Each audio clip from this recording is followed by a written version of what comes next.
Hello everyone, welcome to the show. This is In Conversation with Elevated People. We're happy to have our first guest here, Jamilah. Jamilah's a singer and songwriter from Newcastle. Jamilah, how have you been? How have you been getting here? I've been really good. It took us a little while to get here. I've definitely been driving around in circles for about 10 minutes. Bless but you. aside from that, it's been good, yeah. I'm happy to be here. So thank you for having us. Lovely. We do believe that you're a singer and songwriter. Can you tell us a little bit about your music? Yeah, so I've been singing for over 10 years now. Wow. Yeah. I started singing when I was 19. I just had my little boy and I was just starting university. And there were some girls who were in my secondary school in South Shields who'd gone on the X Factor. Oh, wow. They'd gone on to, it was the year that JLS were on. Good year. Beautiful year. Golden year. It was a good year, to be fair. But they got kicked out at judges' houses, so then they came out of the competition and they were like, we want to go back on next year, but regroup. And everyone knew at school that I sang, but I didn't want to like sing as such. Yeah. Like, me teachers would be like, go on, you sing the hymn this morning. I'd be like, I'm not even Christian, what you did. But I'd sing in school. So then one of the girls used to go out with my brother, and she rang us one day when I was, because my son was born 2 months early, so he was in hospital for a month. And she rang us when I was at the hospital, and she was like, oh, do you want to be in a girl band? And I was like, ah. And my mum was like, Go on. Jamillah. Why not? So I was like, hold on. And then my mum was like, what's the worst that can happen? I mean, you do love to sing. And I was like, yeah, you're right, I do. So then I was like, all right, okay then. So then, yeah, that was the beginning of it all. We started rehearsing. The plan was obviously just to do the X Factor. So we were just rehearsing. And then we went on the year, it was the year that Joe McKeldry won. Oh, wow. So we got to the last stage of boot camp. Unfortunately, we got kicked out of the competition.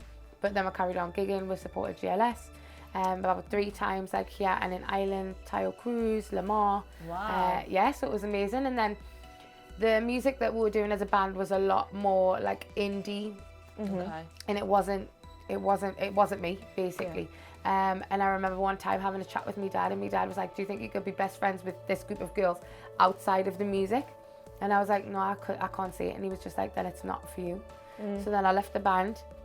And then that's when I was like, right, like the fire was ignited by then, and I was like, I have to do music. Like, performing was the most thrilling thing I'd ever done in my whole life, yeah. And how did you find finding your style like in music?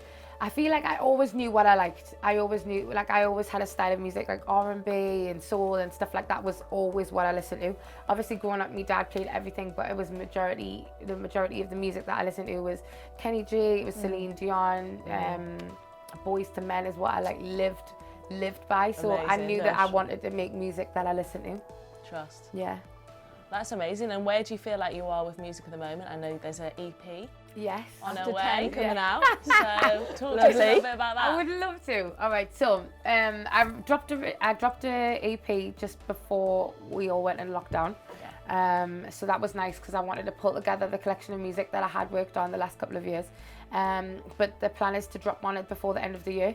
Obviously, everything was all put in place before lockdown, but then I feel like that kind of ruined everything. But we'll move.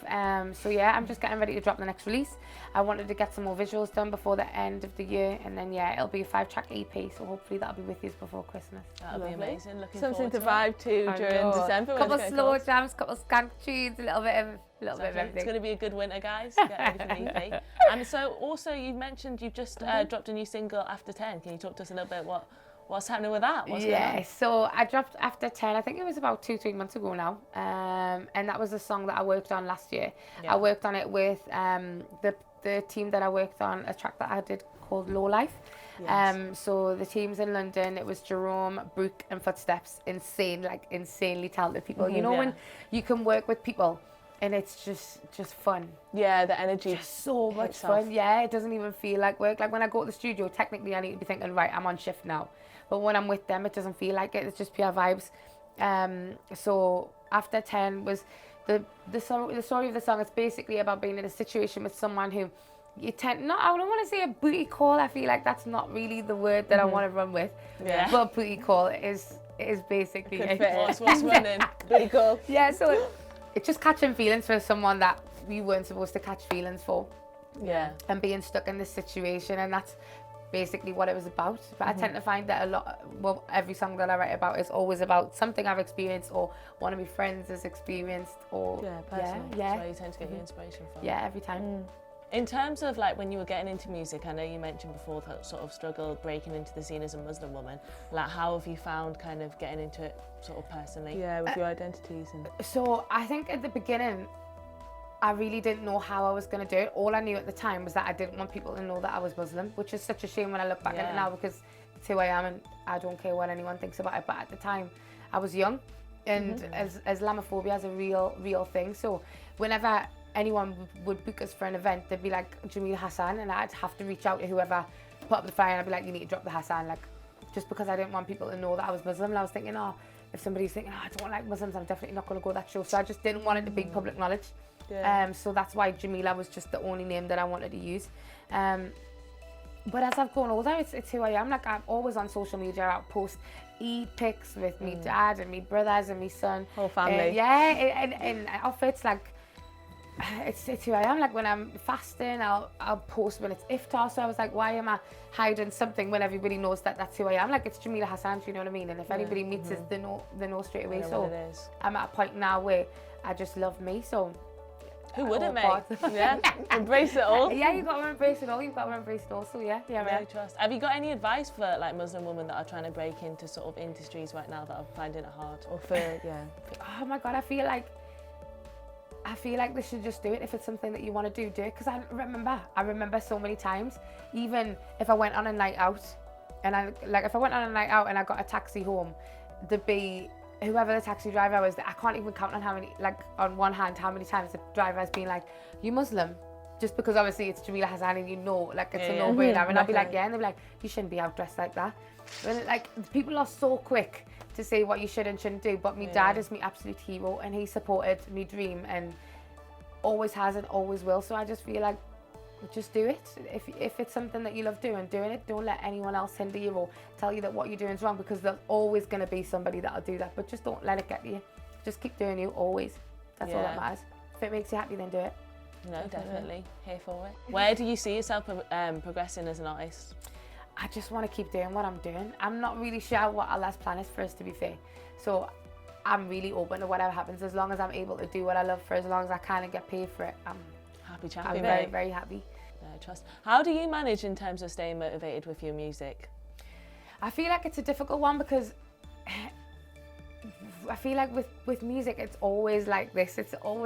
But you've just got to accept that. Like it's been a long time that I've known that it's like that. So you just have to ride the wave. Like, there's times when you do lose your oomph and you think, oh, I'm falling behind, or da-da-da-da-da, but you just have to keep going, because everybody's going through the same boat, and it's not something that you can just say, right, I'm going to study this test, I'm going to do loads of studying, so I'm going to smash the test, and then once I've done the test, then that's it, I'm done. With music, it's not like that. You never know whether it's going to go right or whether it's going to go wrong, so you just have to kind of accept that and roll with it, and that's what I do. So I try to have that as the reason for us not losing motivation, because if you really deep it, you could be depressed all the time. Like, I've got friends who do music and they're like sick of their lives because it's completely out of your control. But I think that's also the beauty of it, and I feel like if you understand that, then the losing motivation part isn't such a biggie. Yeah, it just happens naturally. Yeah. Obviously there's disappointments, but there's good times as well. So I just kind of accept them both. I don't let that knock us. So I was going to ask you, what does being elevated mean to you? So, what does being elevated mean to you? I don't know. It could be a lot of things. It's just understanding who you are, appreciating it, and all of your flaws. Like, I'm a very bubbly person, so I feel like that could be a part of it. But to be classed as an elevated person, I think is quite an honour. Yeah, definitely. You're doing bits, man. No, don't gas us. With the words, don't gas us. Please, Come you'll on. make us cry, not on camera. I'm an ugly crier, I beg you. Oh, bless. No, we all spent too long on our makeup. They're crying today, mate. Yeah, don't make us streak. Oh, bless. Yeah. Well, thank you so much for coming down, Jamilah. It's been lovely having you here. I don't feel lush. Yeah, this has been lovely. This has been In Conversation with Elevated People. Don't forget to like, comment and subscribe. And thank you all for watching. We hope that you come watch us soon. Thanks, guys.